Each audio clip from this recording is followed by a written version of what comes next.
Bismillahirrahmanirrahim. Assalamualaikum warahmatullahi wabarakatuh.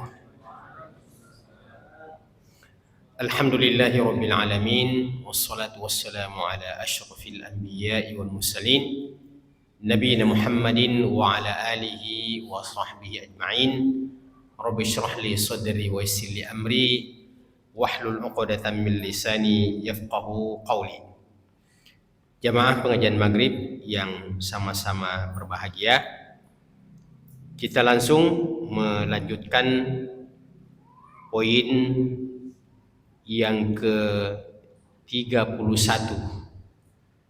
dari surah Al-Maidah ayat 6. Pelajaran yang ke-31,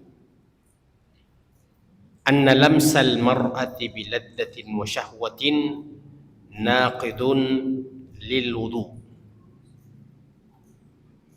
Bersentuhan kulit dengan lawan jenis, laki-laki atau perempuan, perempuan atau laki-laki, yang disertai dengan syahwat, naqidun lil wudu'i, itu membatalkan wudu.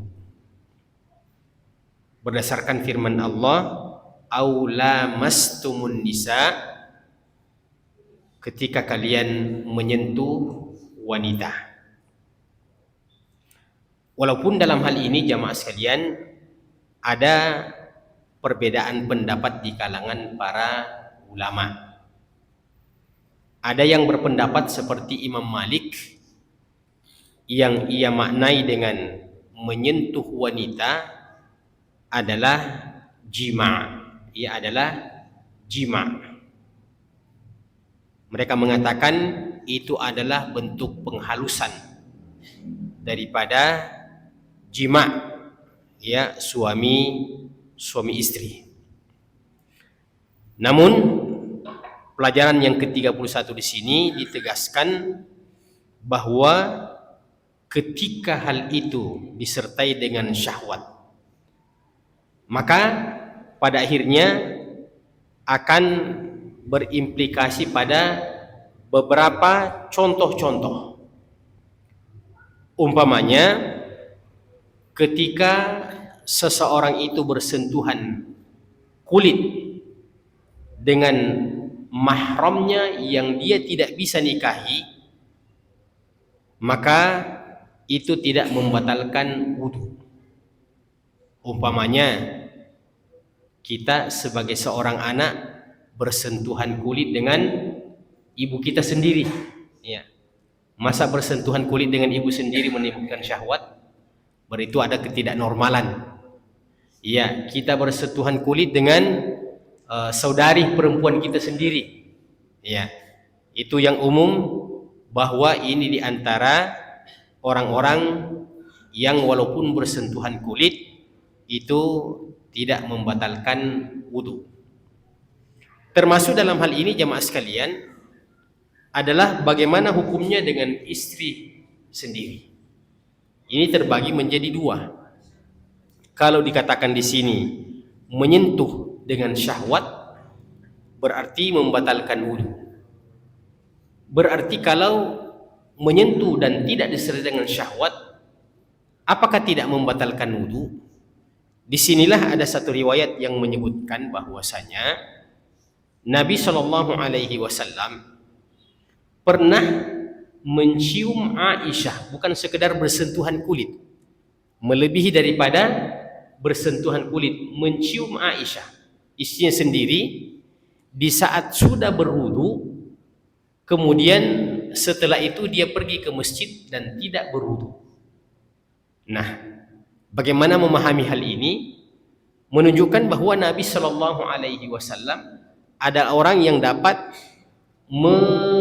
mengklasifikasi, ya, membagi itu ketika dia menyentuh istrinya dengan syahwat dan ketika dia menyentuh istrinya sebatas kasih sayang.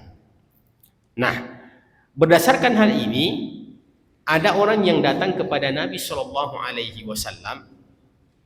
meminta izin untuk mencium istrinya ketika sedang puasa.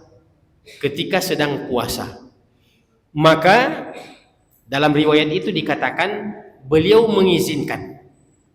Ya, beliau mengizinkan. Ya, cium istrimu kalau mau kau cium. Ya. Terus datang lagi orang yang kedua juga minta izin. Ya. Mungkin ya kita bayangkan itu, mungkin dia lihat ada orang yang diizinkan cium istrinya. Mau tahu nggak deh? Ya, kira-kira begitu. Ya, tambahan dari saya itu, Pak. Maka yang kedua ini meminta izin, tapi Nabi tidak mengizinkannya. Jadi ada dua kejadian. Satu perbuatan akan tetapi Nabi mensikapinya, satu diizinkan, satu tidak diizinkan. Nah, di sini dipelajari oleh para ulama tentang ta'lil, ya, tentang illah, tentang sebab kenapa yang pertama diizinkan, kenapa yang kedua itu tidak diizinkan. Iya. Sebab yang pertama itu diizinkan, setelah dipelajari ternyata pasangan ini adalah pasangan yang sudah lanjut usia.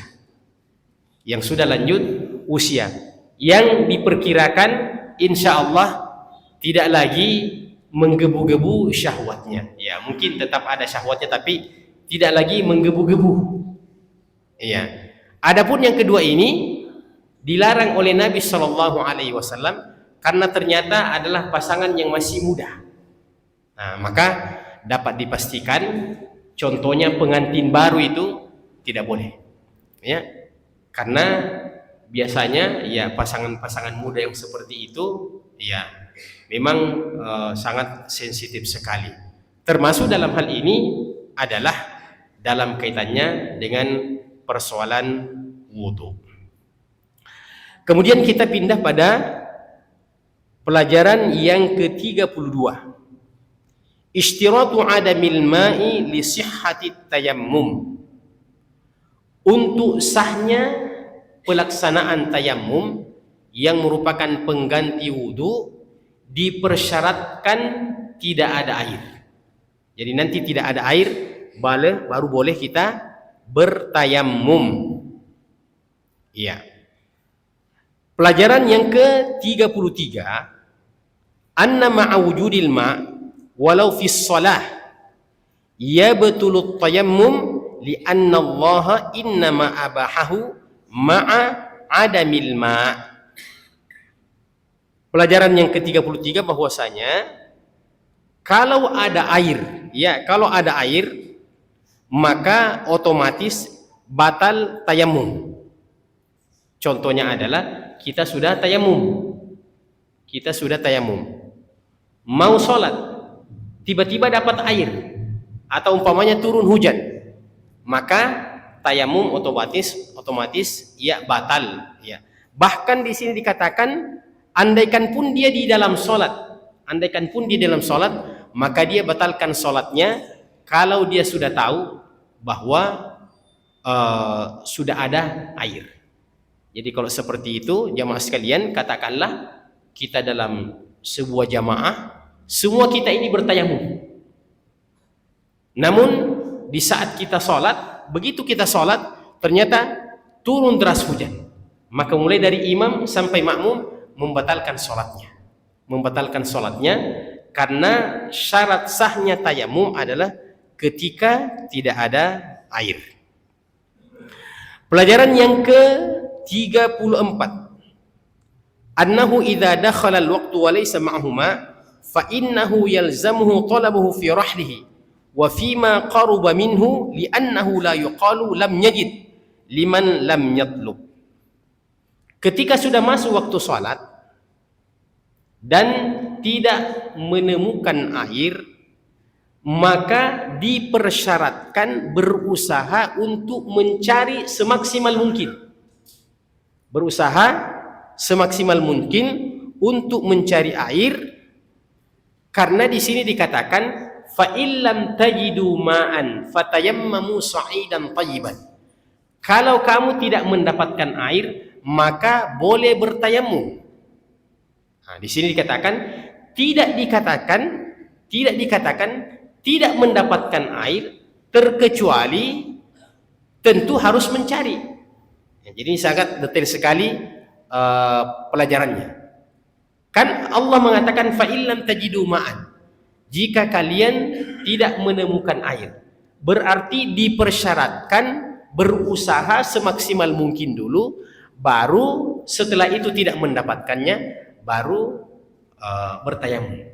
Ya, jadi contohnya umpamanya kita di sini di Masjid Ar-Rahman, ya, pas kita mau wudu tiba-tiba mati air, kan tidak ada air, tapi kan kita bisa cari di tetangga-tetangga, masih bisa, ya, masih memungkinkan selama tidak keluar waktu, waktu sholat, untuk kita tidak menggampang-gampangkan. Ya, begitu tidak ada air di depan kita, berarti kita sudah boleh tayamum. Dipersyaratkan harus berusaha untuk mencari, karena tidak dikatakan ketika kalian tidak mendapatkan air maka bertayamumlah. Itu tidak dikatakan seperti itu, terkecuali didahului dengan mencari. Kemudian pelajaran yang ke-35, anna man wajada ma'an la yakfi ba'du taharatihi fa innahu yalzamuhu isti'maluhu thumma yatayammamu ba'da dhalik. Siapa yang mendapatkan air, iya, dan ternyata setelah menggunakan air itu ternyata tidak cukup, katakanlah dia mulai menggunakan air itu, ya, sedikit sekali, ternyata hanya sampai, ya, mengusap, ya, kepalanya. Nah, tentu kan tidak bisa lagi melanjutkan. Maka andaikan ada orang yang mendapati air walaupun sedikit, maka tetap dia menggunakan air itu, nantilah tidak selesai rangkaian wudhu itu sampai membasuh kaki, baru dia berpindah pada tayamum. Apa yang kita bisa dapatkan di sini jamaah sekalian? Menunjukkan bahwasanya walaupun dalam agama ini ada keringanan, akan tetapi kita berusaha untuk memaksimalkan dulu yang asal. Barulah setelah kita tidak mampu mendapatkan yang asal itu, baru kita berpindah kepada pengganti daripada yang asal itu. Iya. Beda halnya dengan orang yang punya air tapi untuk sekedar konsumsi minum, itu lain. Ya. Jadi kalau untuk itu jangan dia pakai untuk berwudu, ya, karena kalau dia berwudu tidak dia dapat lagi untuk minum. Yang kita maksudkan ini air yang memang cocok untuk kita pakai bersuci, ya, tetap dipakai, ternyata tidak selesai, baru dilanjutkan dengan tayamum. Kemudian pelajaran yang ke-36, annal ma'al mutaghayyir bit-tahirat muqaddamun 'ala tayammum. Jadi air yang berubah warnanya kah, kemudian baunya kah, ya, warnanya, baunya, dengan hal-hal yang hukum asalnya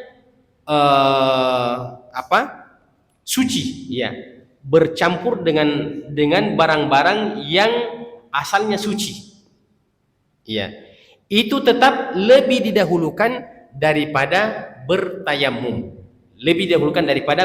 Contohnya begini, ya, selalu harus ada contoh. Yang asal itu kan kita bersuci, berwudu dengan air yang jernih, ya, yang tidak ada baunya, ya, yang tidak ada rasa bagaimananya. Terkadang ada air yang berubah baunya, berubah warnanya, itu karena bercampur dengan sesuatu. Umpamanya bercampur dengan tanah, ya, bercampur dengan tanah, ya. Maka ketika bercampur dengan tanah, ya, ada rasanya yang berbeda. Atau umpamanya katakanlah bercampur dengan daun-daun, ya, dimasuki daun sebuah bejana ya dalam jangka waktu yang lama sehingga berubah warnanya. Nah, baik tadi tanah ataupun daun ya, yang penting bukan najis, maka tetap lebih didahulukan daripada air yang berubah disebabkan karena sesuatu yang asalnya bersih daripada kita ya bertayamum. Kemudian selanjutnya jamaah sekalian, pelajaran yang ke-37, annahu la budda min niyati tayammum liqaulihi ta'ala fatayammamu. Ketika kita ingin bertayamum, jangan lupa harus kita berniat. Harus kita berniat sebagaimana kita berniat ketika kita mau berwudu. Ya.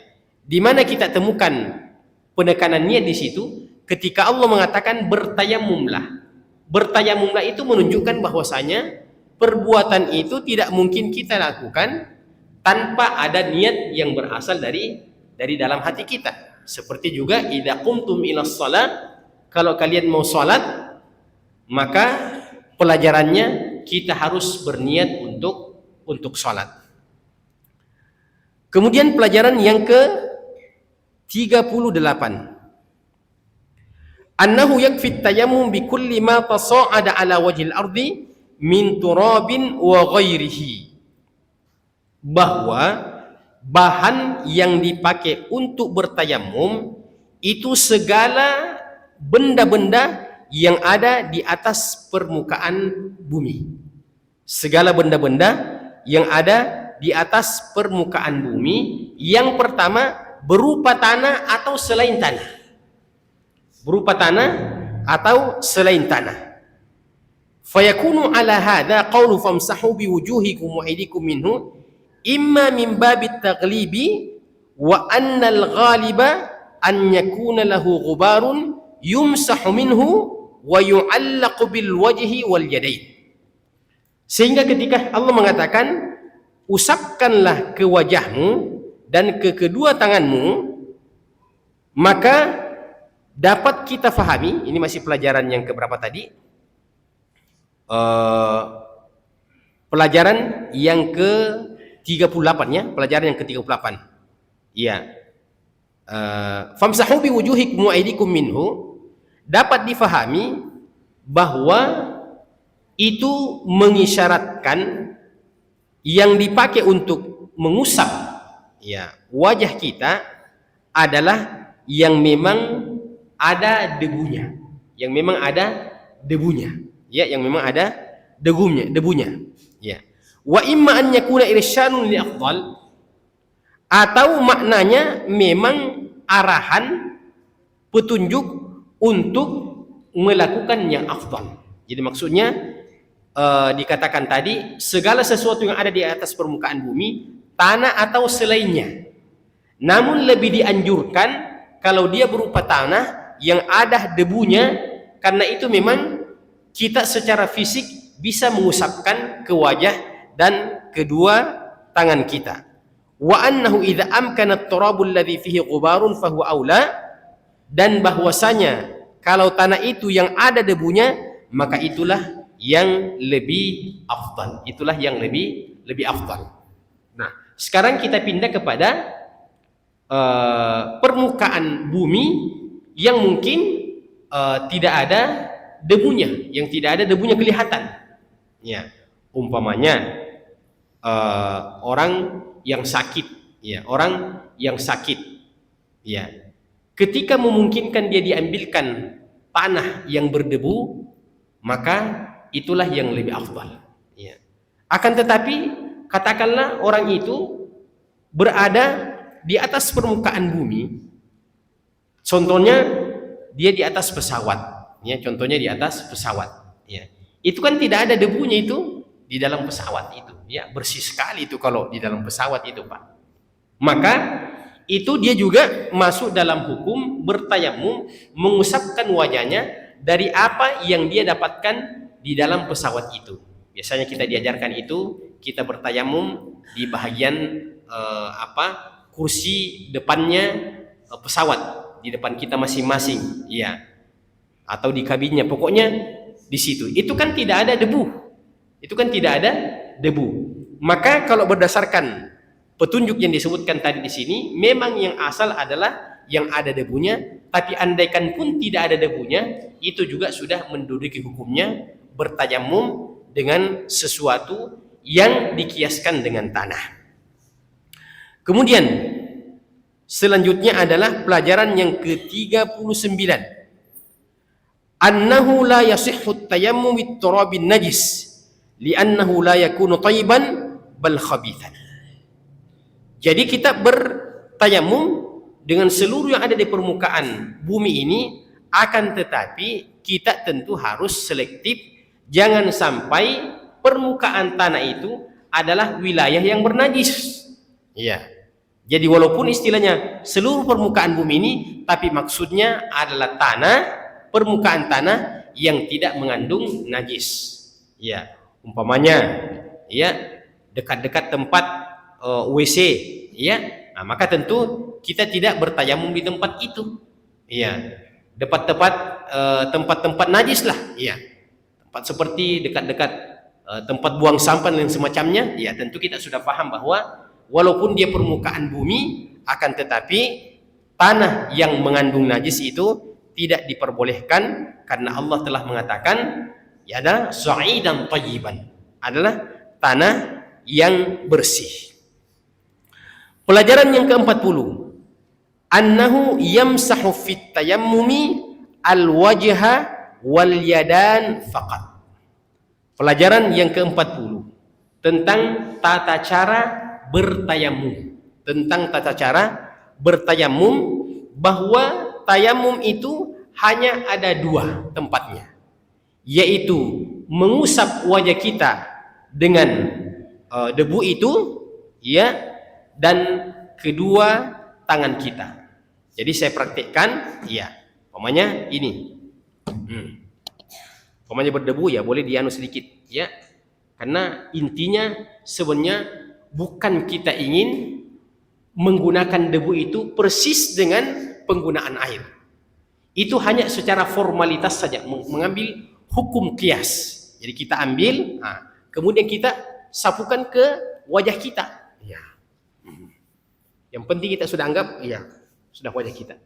Tidak sama caranya ketika kita berwudu. Ketika kita berwudu karena menggunakan air, memang cocok untuk kita basuh. Ya, ya, ya begitu. Adapun ketika kita bertayamum, itu cukup, ya, sekali saja. Tidak perlu, ya, karena kalau seperti itu masuk debu, ya, masuk debu. Dan memang dia cuma pengganti saja. Jadi bisa sekarang formalitas. Selesai. Tidak perlu juga kita berusaha untuk masukkan debu itu di sela-sela. Si masukkan. Tidak perlu. Karena dia mengambil hukumnya saja.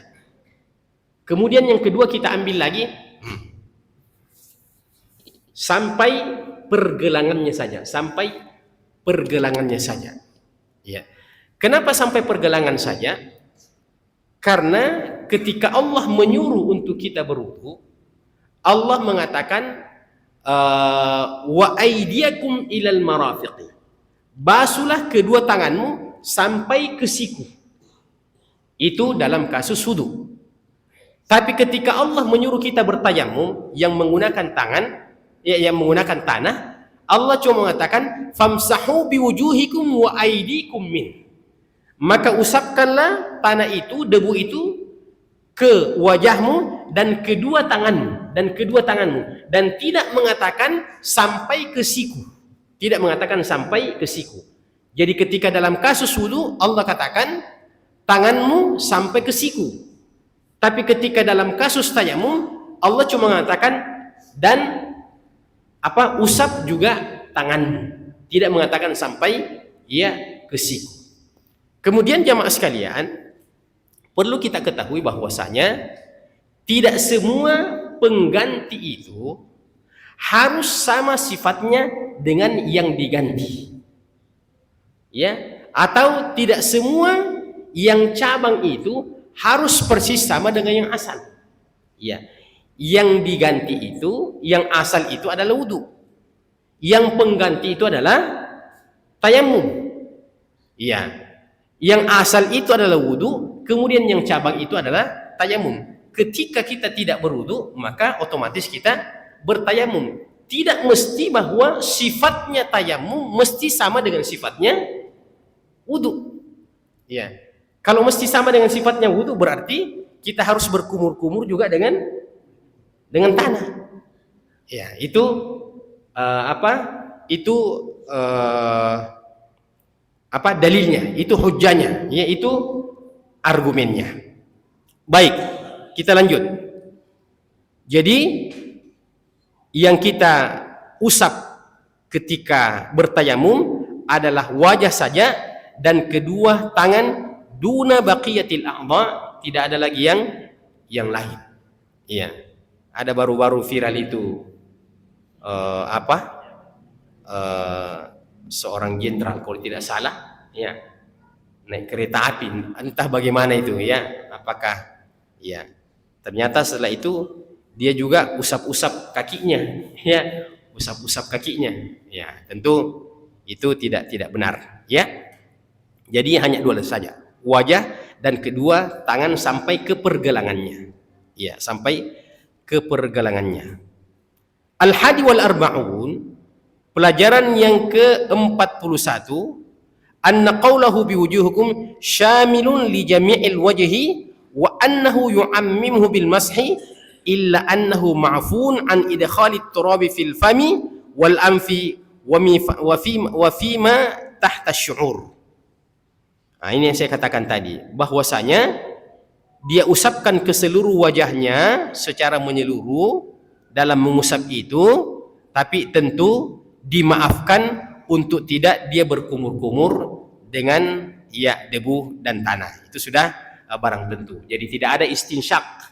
Istinsyak itu kan memasukkan air ke dalam hidung, itu istinsyak. Kemudian menghembuskan, itu namanya istinthar. Kemudian ada namanya al-madmadah. Al-madmadah itu berkumur-kumur. Semua itu tidak tidak diamalkan dalam praktek tayamum. Kemudian pelajaran yang ke-42, annal yadaini tumsahani ilal ku'aini faqat li'annal yadaini 'inda al-itlaq kadzalik.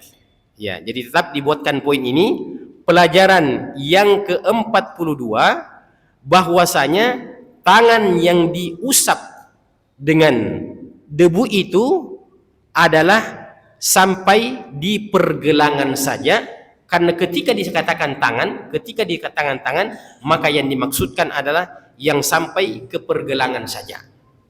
Iya. Falau kana yushtaratu isalul masyi ila dhira'aini laqayyadahu Allah bidzalik. Andaikan dipersyaratkan untuk mengusapkan sampai ke siku, maka Allah akan menyebutkan juga sebagaimana disebutkan dalam kasus wudu, ya, itu wa aydiyakum ilal marafiqi, kedua tanganmu sampai ke siku, itu dalam kasus wudu.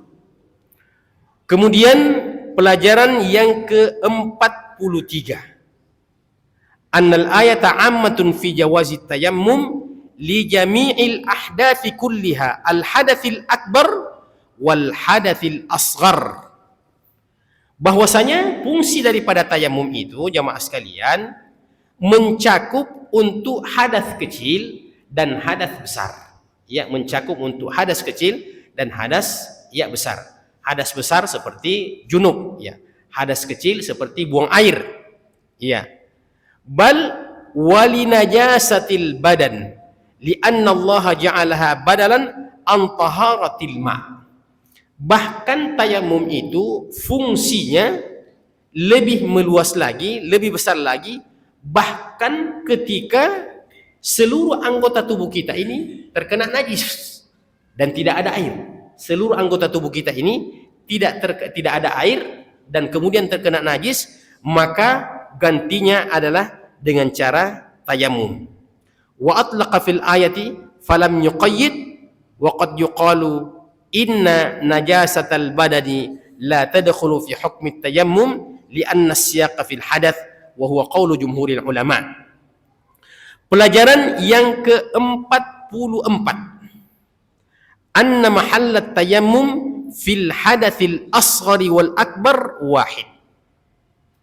Jadi tayamum itu dalam kasus menghilangkan hadas asghar dan hadas akbar, hadas kecil dan hadas besar, itu tetap tempatnya tayamum itu di wajah dan di kedua telapak tangan, di kedua tangan sampai pergelangannya.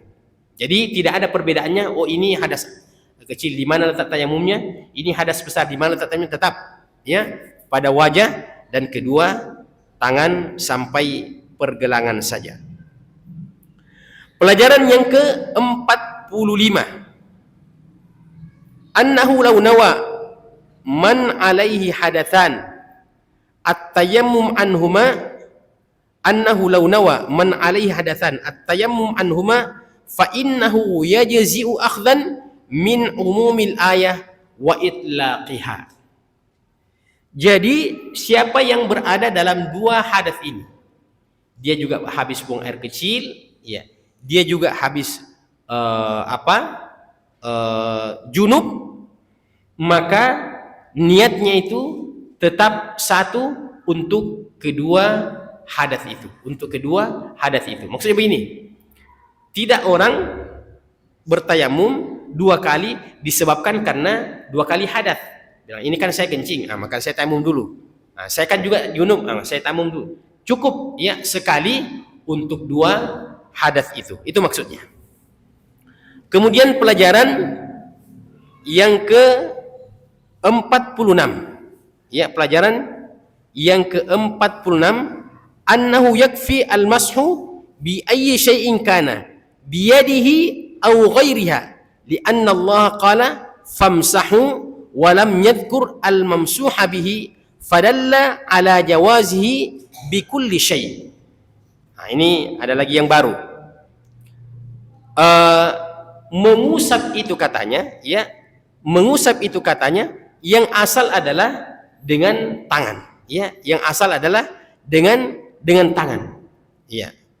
Tapi karena Allah tidak menyebutkan dengan tangan, maka sebenarnya bisa juga itu dengan selain tangan, bisa juga itu dengan selain tangan. Andaikan mungkin ada orang yang ia menggunakan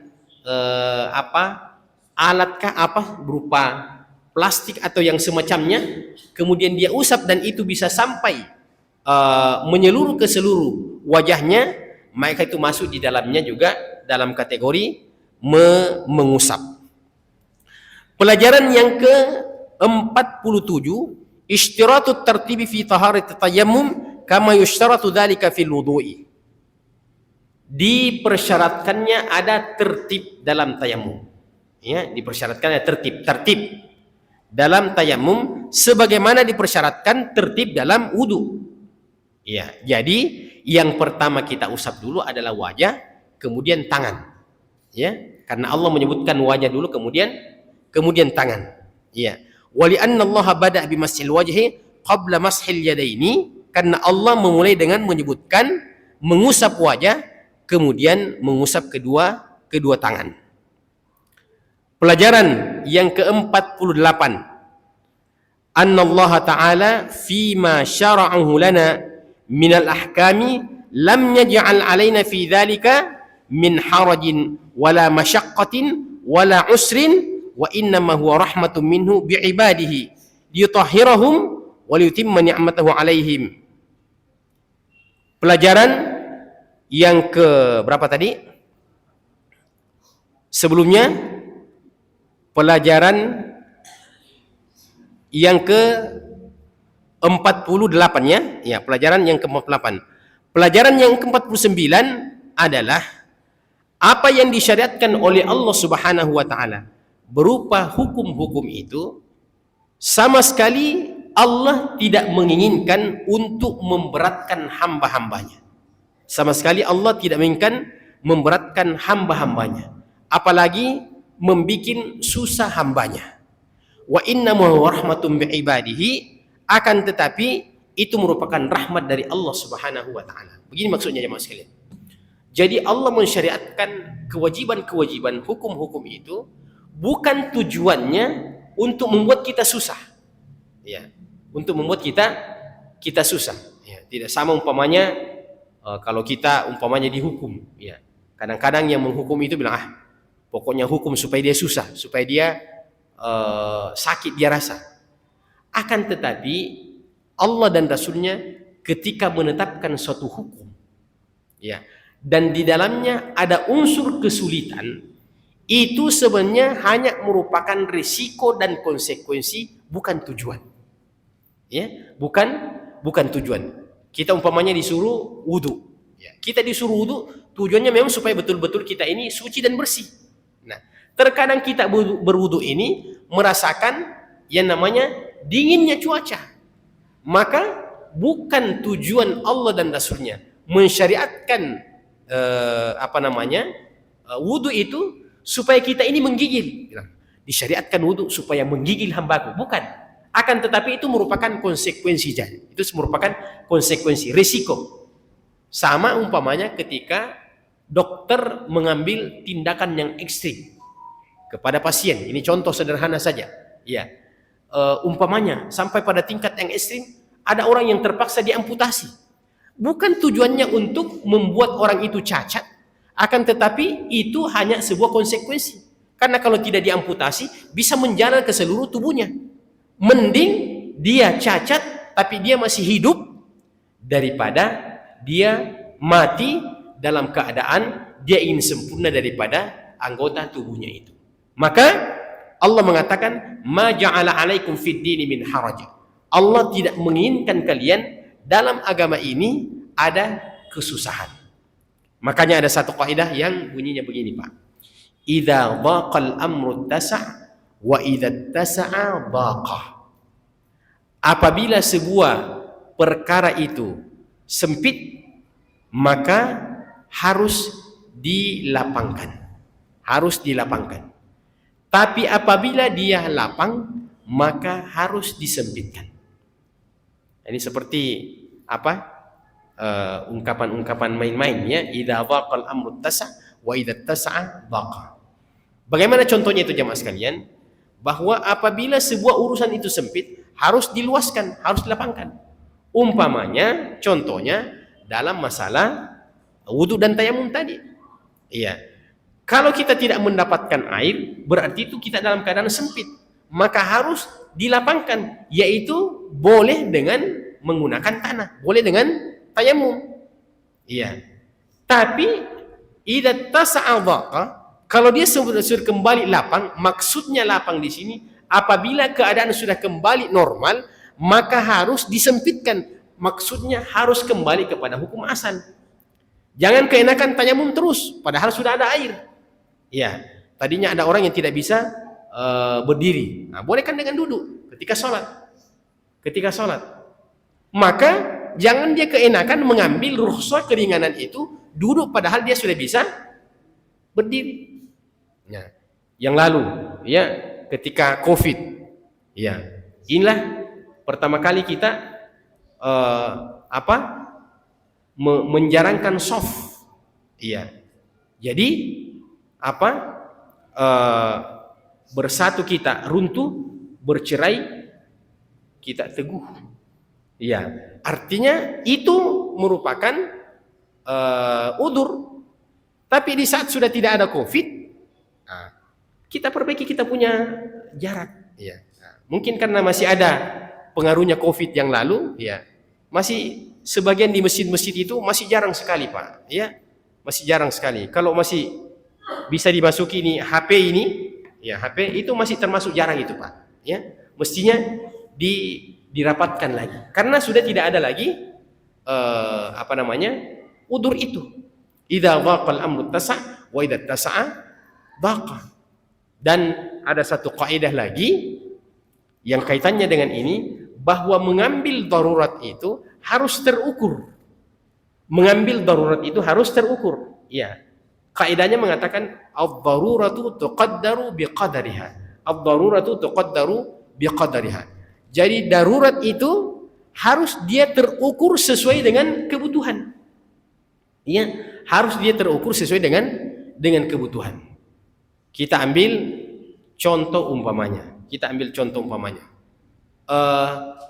Orang itu sebenarnya dia masih bisa sholat dalam keadaan duduk, ya, dalam keadaan duduk. Sholat dalam keadaan duduk, duduk di kursi atau ya duduk di lantai. Ya. Nah, tidak boleh dia langsung berbaring padahal dia masih bisa duduk. Ya. Kenapa? Karena ad-daruratu tuqaddaru biqadariha. Ya. Yang mana lebih gampang, sholat duduk atau sholat baring? Pasti sholat baring. Ya. Jangan, oh saya sakit ini, baring saja deh. Nah, tidak boleh. Dia harus memulai dari tingkat tingkat kemampuannya yang paling terakhir. Kalau dia masih bisa duduk, ya maka dia duduk. Kalau dia masih bisa berdiri, ya tidak boleh langsung duduk. Ya, walaupun umpamanya mungkin berdirinya itu dia harus berdiri miring-miring. Ya, kalau dia dalam keadaan sehat, tentu berdirinya tegak. Ya, tapi karena ini dia katakanlah sakit punggung, akhirnya dia berdiri. Bisa enggak dia berdiri? Bisa, walaupun mungkin ya agak miring-miring. Maka dia harus dahulukan berdiri dalam keadaan miring-miring daripada langsung duduk, apalagi berbaring. Seperti itulah semua darurat-darurat itu kita ambil. Ya, seperti itu semua darurat-darurat itu kita ambil. Umpamanya dalam ayat dikatakan, "Faman turra ghaira baghin wala 'adin fala itsma 'alaih." Ya, barang siapa yang terpaksa dan tidak ada yang dia dapatkan terkecuali barang yang haram saja. Ya, barang yang haram saja. Katakanlah ada orang musafir, Pak. Ada orang musafir, ya. Ya, katakanlah masuk hutan atau bagaimana, ya. Tidak ada perbekalannya, tidak ada apa-apa, ya. Yang ada adalah mangganya orang, tidak ada juga orangnya. Ya, ini bukan mengajar mencuri ya. Ya. Maka kira-kira bagaimana ini? Tidak ada makanan nih, tidak bagaimana? Dan pasti dia akan binasa kalau dia tidak makan itu. Maka dia ambil, Pak. Dia ambil sesuai dengan kebutuhannya. Bilang, kayaknya kalau 2 biji ini cukup ini. Jangan dia bilang, kan ada ayatnya. Dia ambil 1 pohon semuanya. Dia bawa pulang. Nah, tentu itu sudah pelanggaran. Karena dia sudah di luar daripada kebutuhannya. Katakanlah umpamanya, dia terpaksa harus meminum minuman keras. Iya. Dan tidak ada air minum yang lain. Jangan kan, ini kembali kepada hobi saya dulu, kesempatan ini habisi 3 botol, ya harus sedikit saja untuk sekedar melewati masa darurat itu. Ya, ini ada orang dia sudah ambil darurat itu, masya Allah, dia jadikan lagi sebagai bekal, ya dia bawa pulang ke rumahnya lagi. Nah itu sudah melewati daripada yang namanya tingkat ya darurat itu. Jamaah sekalian, masih ada pelajaran yang selanjutnya. Nampaknya kita belum bisa selesaikan pada kesempatan ini. Insya Allah kita akan selesaikan pada pertemuan berikutnya. Sudah mau dianukan pertanyaannya atau sekali selesai ini? Mana panitia tadi? Ya, oh sekali habis. Oh begitu. Oh, biar sekali habis supaya bagus juga persiapannya. Ya siapa tahu memang ada hadiah sepeda. Ya. Insya Allah, ya. Masa Pak Jokowi saja yang bisa kasih sepeda, Ar-Rahman juga bisa, insya Allah. Iya, iya. Bahkan kita lebih hebat, Pak. Kita bukan presiden tapi bisa sepeda. Iya, begitu, Pak. Demikian, subhanakallahumma wa bihamdika asyhadu an la ilaha illa anta astaghfiruka wa atubu ilaik. Wa akhiru da'wana alhamdulillahi rabbil alamin. Wassalamualaikum warahmatullahi wabarakatuh.